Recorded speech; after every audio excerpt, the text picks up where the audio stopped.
But Anthony اپنی place پر reach نہیں کرتا. ایک شرابی کا مافق کبھی اس سائڈ پڑ جاتا ہے سر تو کبھی اس سائڈ پڑ جاتا ہے. پروین بابی کا ایٹیٹیوڈ بھی اینتھونی کے ساتھ کچھ گڈ نہیں ہے سر. گڈ ٹائم میں ایسا بیڈ بولتا ہے سر کہ اینتھونی کا موڈ آف ہو جاتا ہے. سر البرٹ پرانی یادوں کو تازہ کرتے ہوئے کہنے لگا ایک پیریڈ تھا سر اینتھونی شہنشاہ کا مافق دیوار پر چڑھ کر ترشکول مارتا تھا سر. اب بولتا ہے سر تمہاری انگنائی میں ہمارا کیا کام ہے.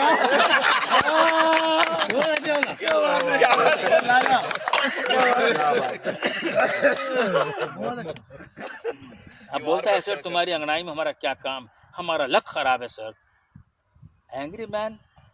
اینگری مین سے ہولی مین ہو گیا ہے سر.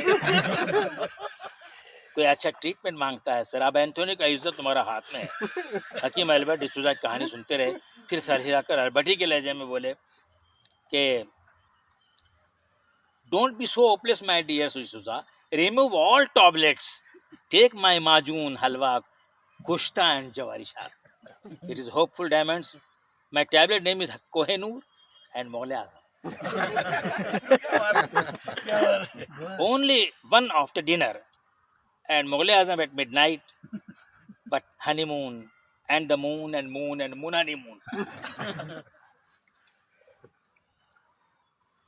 So absolutely within a week your Anthony will become to Anthony Queen of the Guns of Neverland. یہ اینتھونی کوئن ایک ہیرو تھا, اس کی بہت مشہور فلم ہے دی گنز آف نیورلینڈ. ان ہمت افزا کلمات کو سن کر البرٹ ڈسوزا فرط مسرت سے کھڑے ہو گئے اور حکیم صاحب کو ایک عدد سیلیوٹ کا نذرانہ کیا. شرفو اپنی باری کے انتظار میں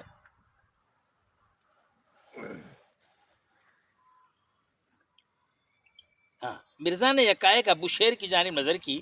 ابو شیر گھنی اور طویل داڑھی والے ایک گھٹیلے بدن کے آدمی تھے. پوچھا ابو شیر داڑھی اتنی طویل کیوں رکھ لی؟ قیامت میں داڑھی نہیں ناپی جائے گی, اعمال تو لے جائیں گے. در عمر پر دستک ضعیفی نے جو کھٹکے دینے شروع کیے تو انہوں نے در حکیم پر حاضری دینی شروع کی. وہ بگڑے ہوئے خفلوں کو بنانے اور گھسی ہوئی کنجیوں کی مرمت کرتے تھے. نخلی کنجی بنانے میں ابو شیر کا جواب نہ تھا. لوگ انہیں خفل دے کر کنجی لے جاتے تھے. اس طرح چور اچکوں سے بھی ان کی خوب چنتی تھی. جب کسی کی کنجی کھو جاتی تو وہ ابو شیر کو ڈھونڈتا ہوا نکل پڑتا. وہ بند دکانوں کے سامنے میلے ٹھیلے میں ناکارہ خفلوں کو بناتے یا کار آمد خفلوں کو بیچتے دکھائی دیتے تھے. خاص کر وہ ان خفلوں کے شیدا تھے جن کی کنجیاں کھو گئی ہیں. کنجی بنانے کا ان کا اپنا طریقہ تھا. پہلے وہ خفل کے سوراخ پر غور کرتے, کنجی ڈالنے سے پہلے کیلا ڈال کر اندازہ کر لیتے کہ اس خفل کو کون سی کنجی لگ سکتی ہے. بڑے کو بڑی, چھوٹے کو چھوٹی. غرض روزانہ قفلی کی مناسبت سے وہ کلید صحیح کا انتخاب کرتے. پھر نومش کنجی کو جہاں دیدہ خفل کے سوراخ میں ڈال کر اپنے امبور کو کستور سے گھماتے. وہ خوب جانتے تھے کہ کس خفل کو کس کنجی سے کھولنا چاہیے. ان کے ہاں بے شمار کنجیاں تھیں اور کوئی نہ کوئی کنجی کسی نہ کسی خفل کو بہرحال لگ جاتی تھی اور ان کی دال روٹی کا مسئلہ حل ہو جاتا تھا. بزم اس شاخان شب بیدار میں وہ بند خفل کی طرح خاموش بیٹھے تھے. حکیم نے ارشاد فرمایا, بولو ابو.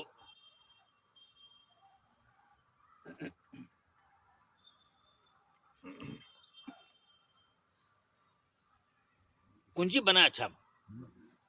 حکیم نے ارشاد فرمایا, بولو ابو شیر خفل کنجی کا کاروبار کیسے چل رہا ہے؟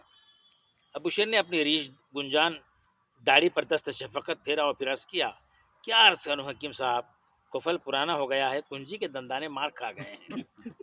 کنجی پھر جاتی ہے لیکن خفل نہیں کھلتا. مرزا نے پوچھا, ابو شیر تمہاری کنجی کتنے دندانوں کی ہے؟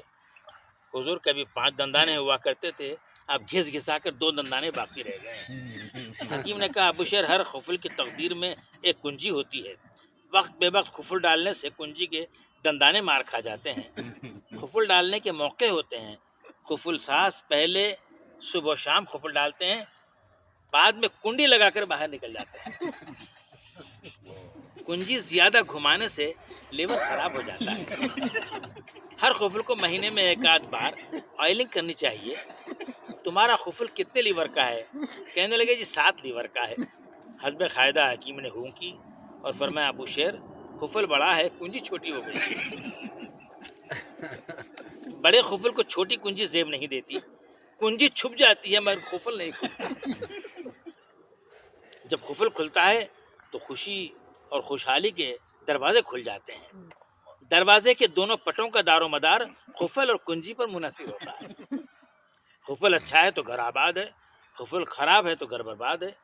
خراب خفل ایک جھٹکے میں کھل جاتا ہے، بظاہر ایسا معلوم ہوتا ہے کہ لگ گئے ہیں، لیکن ذرا جھٹکا دیجیے کھل جائیں گے۔ اچھے خفل اپنی ہی چابی سے کھلتے ہیں، تاہم کوئی چور بدماش کنجی لگا کر خفل زبردستی کھول لے تو یہ خفل اور صاحب خفل دونوں کا نصیب خراب کر دیتے ہیں۔ مانا خیز گفتگو سے سب محظوظ ہو رہے تھے۔ مرزا نے تھوڑے وقفے سے کہنا شروع کیا، ابو شیر افسوس تو ان لوگوں پر ہے جنہیں اپنے عصمت معاف خفلوں پر شک ہونے لگتا ہے کہ کہیں کوئی چوری جعلی کنجی سے خفل نہ کھول رہا ہو۔ سب لوگ محو حیرت تھے کہ دل میں گزرتے خیالات ناگفتن سے مرزا کتنے خبردار ہیں۔ مرزا نے ارشاد فرمایا ابو شیر یہ خیال شیطانی خیال ہے، اس کا علاج محض لاحول کے کچھ نہیں۔ شکوک و شبہات کلید جعلی من جملے اوہام ناگفتہ بہمی باشد۔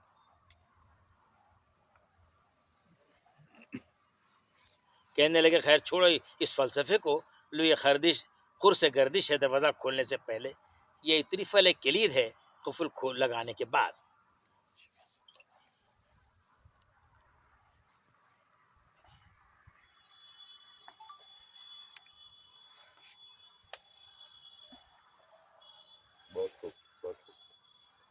تھوڑا سا رہ گیا پڑھ لیتا ہوں۔ مرزا کے مطلب میں ایک عورت کو براجمان دے کر ہم ششدر رہ گئے اور سوچنے لگے کہ آخر یہ بلا کس بلا میں گرفتار ہوگی۔ عموماً عورتیں بلاؤں میں گرفتار کرتی ہیں، ہوتی نہیں۔ آخر مرزا نے سر اٹھایا اور پان چباتے ہوئے اس بلا سے دریافت کیا، کہو چاند بھی چولہا سلگ رہا ہے یا نہیں؟ یا آتش شکم نے آتش زیر شکم کو سرد کر دیا ہے؟ کیا بات ہے مطلب آتش شکم نے آتش زیر شکم کو سرد کر دیا ہے۔ بھوک کیا چاندبی نے پہلے شکیلہ بانو بھوپالی کے انداز میں تسلیمات پیش کی، پھر کہنا شروع کیا حضرت والا قدر کی شان اقدس میں ایک شعر پیش کرنا چاہوں گی، پھر اجازت ہو تو اپنی کیفیت عرض کروں گی۔ حکیم نے پہلو بدلا اور کہا ارشاد۔ چاندبی نے عمراؤ جان ادا کی ادا لیے شعر پڑھا، ہیں یوں تو زمانے میں حکیم اور بھی اچھے، ہیں یوں تو زمانے میں حکیم اور بھی اچھے، کہتے ہیں کہ مرزا کی ہے تشخیص ہی کچھ اور۔ مرزا نے اس شعر پر شاہانہ انداز سے داد دی اور چاندبی کو دعائیں اور فرمایا چاندبی تمہارا شعر لاجواب ہے، اس در نوازی کا شکریہ، آپ کیفیت بیان ہو۔ چاندبی گویا ہوئی مرزا آپ تو واقف ہی ہیں کہ چولہا خشک لکڑیوں سے جلتا ہے، خشک لکڑیاں کچی لکڑیاں جب چولہے میں لگائی جاتی ہیں تو دھواں اٹھتا ہے، شعلہ نہیں اٹھتا۔ مرزا چولہے سے شعلے اٹھے ہوئے ایک مدت ہو گئی، اب تو رات کی تنہائی میں دل سے شعلے اٹھتے ہیں اور آنکھوں سے شبنم ٹپکتی ہے۔ یاد تھی جتنی دعائیں صرف درباں ہو گئیں کہ مصداق میرے احمق باورچی نے جتنی سوکھی لکڑی تھی اندھا دھند جلا ڈالی، اب ہاتھ دھرے منتظر فردا ہے اور ہر فردہ روز گزشتہ سے زیادہ نا امیدوں کی سوغات لا رہا ہے۔ کچی لکڑی لگا کر چولہا پھونکتا ہے، نہ تواہی گرم ہوتا ہے نہ روٹی اور آٹے کا خمیر ہے کہ سریا آثار ہوتا جا رہا ہے۔ اب جو چولہے کو دیکھتی ہوں کریدتے ہو جب اب راگ جستجو کیا ہے والی کیفیت ہے۔ میرا چولہا رنگون کا قید خانہ بن گیا ہے، دو آرزو میں کٹ گئے، دو انتظار میں کٹ گئے کی بات کا شرائی دیتی ہے۔ مرزا خاتون کے مذاق اظہار اور نزاکت خیال پر اش کر اٹھے. کہنے لگے چاندنی باورچی بے وقوف ہے، قیمتی لکڑیاں بے وقت جلا ڈالی. شعلہ جب بھڑک اٹھے تو لکڑیاں جلانا بے وقوفی ہے، حماقت ہے، کم ظرفی ہے. عقل مند باورچی 2-1 لکڑیاں جلا کر ایک وقت کا کھانا ضرور پکا لیتا ہے، لیکن روشن کوئلوں پر کھانا دم دے لیتا ہے. راگ گرم ہو تو ببل مچھی بھون لیتا ہے، شعلے کی ضرورت ہی نہیں پڑتی. میری مانو تو وظیفے پر باورچی کو الگ کر دو.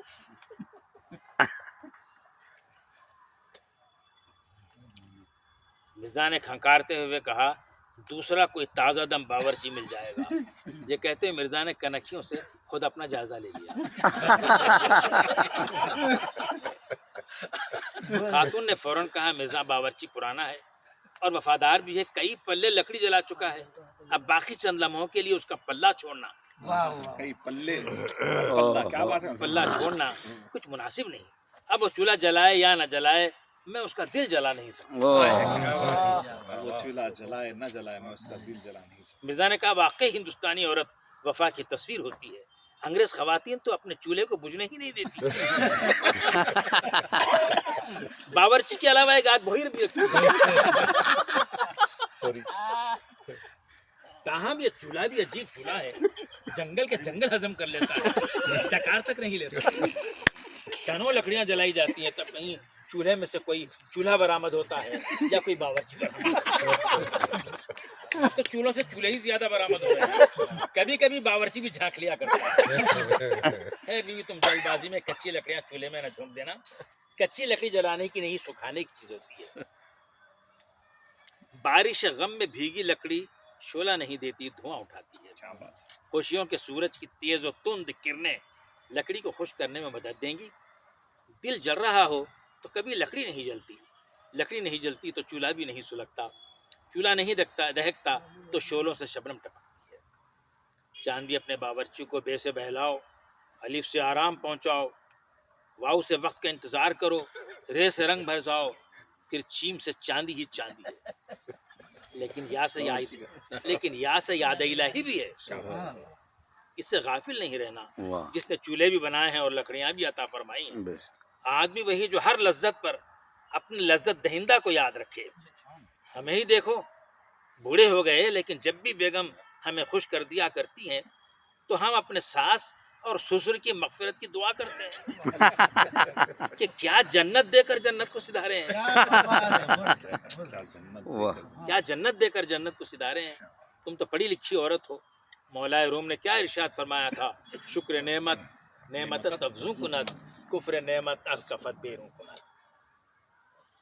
عقل مند جب بحر تلطف میں غوطہ ہوتے ہیں تو مالک بحر و بر کو یاد کر لیا کرتے ہیں، اور بے وقوف جب دریائے مسرت میں اترتے ہیں تو حرص و ہوس کے تموج میں بہہ نکلتے ہیں. ناشکری کے کیکڑے اور کفران نعمت کے اکٹوپس ان کی ابدان اور ارواح دونوں کو جکڑ لیتے ہیں. خیر یہ شربت احسان ہے چولہا سلگانے سے پہلے، اور یہ لوح اکتفا ہے لکڑیاں بجھانے کے بعد.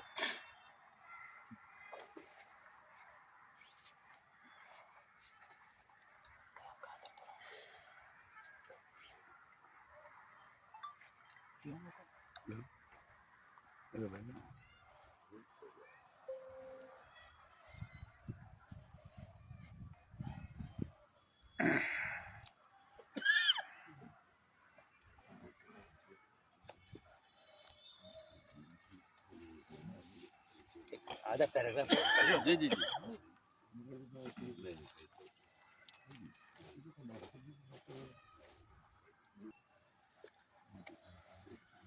مریضان شب زندہ دار میں داد و تحسین کا غلغلہ بلند ہوا.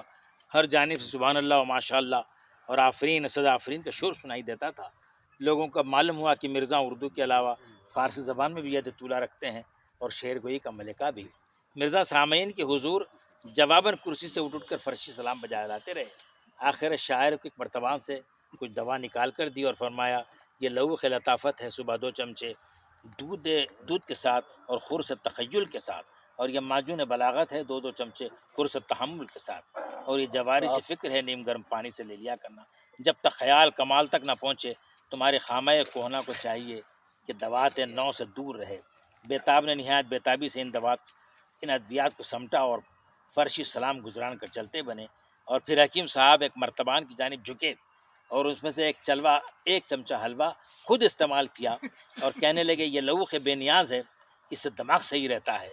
اس عمر میں کچھ صحیح رہے یا نہ رہے، دماغ کو صحیح رہنا چاہیے، اور جب دماغ صحیح رہتا ہے تو حرص و حوث کے شیاطین جنم نہیں لیتے۔ آدمی کو دوا پر نہیں خدا پر بھروسہ کرنا چاہیے۔ اتنا کہہ کر مرزا نے اپنا مطب بند کر دیا اور ہم نے بھی اپنی راہ لی۔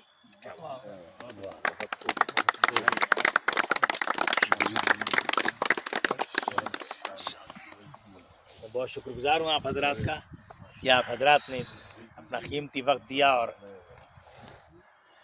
طویل مضمون کو سماعت فرمایا۔